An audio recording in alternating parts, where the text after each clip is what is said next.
પ્રશ્ન છે કે બિંદુઓ A 2 - 2 અને B -7 4 ને જોડતા રેખાખંડના ત્રિભાગ બિંદુઓના યામ શોધો. તો આપણે આના 3 ભાગ કરવા પડશે. થઈ ગયા 3 સરખા ભાગ.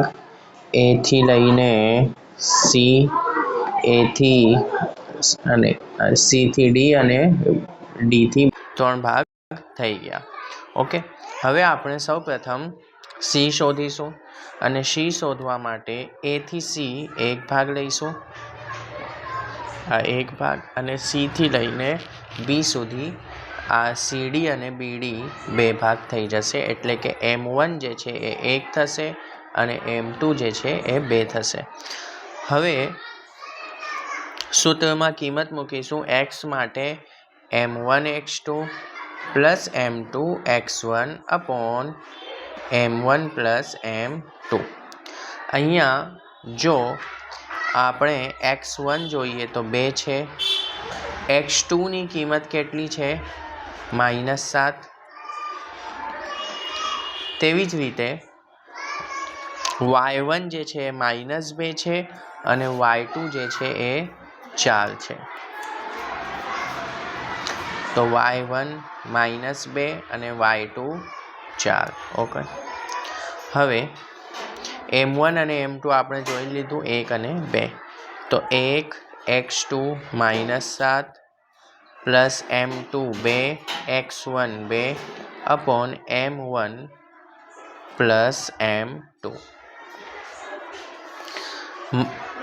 હવે અહીંયા -7 ગુણ્યા 1 -7 થશે, 2 દુ 4 અને 3 ને 1 4 થશે.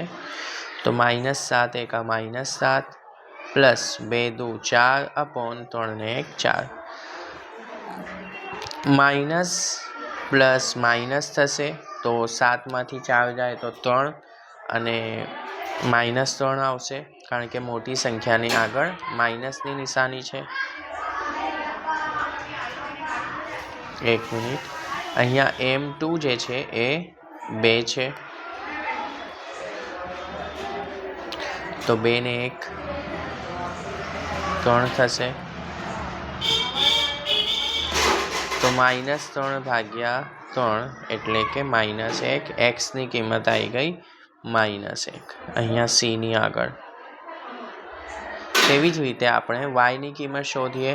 તો y બરાબર M1y2 M2y1 plus M1 plus M2. M1 જે છે એ કેટલા છે? 1, y2 -2, M2 2, y1 minus y2 જે છે એ 4 છે અને y1 જે છે -2 અપોન M1 પ્લસ M2.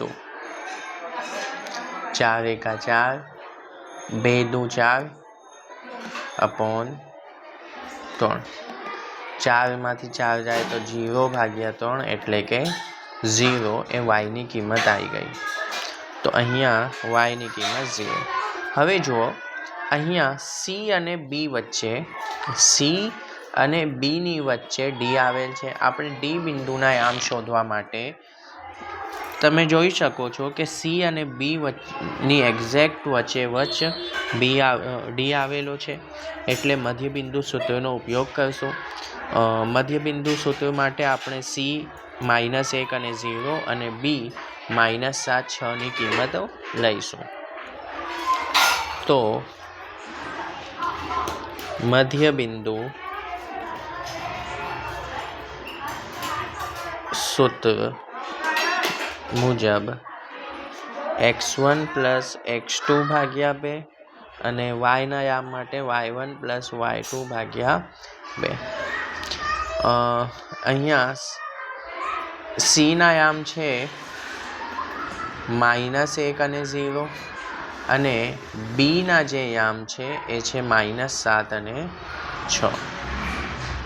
માટે x1 -1, x2 -7, y1 0, y2 6 થશે.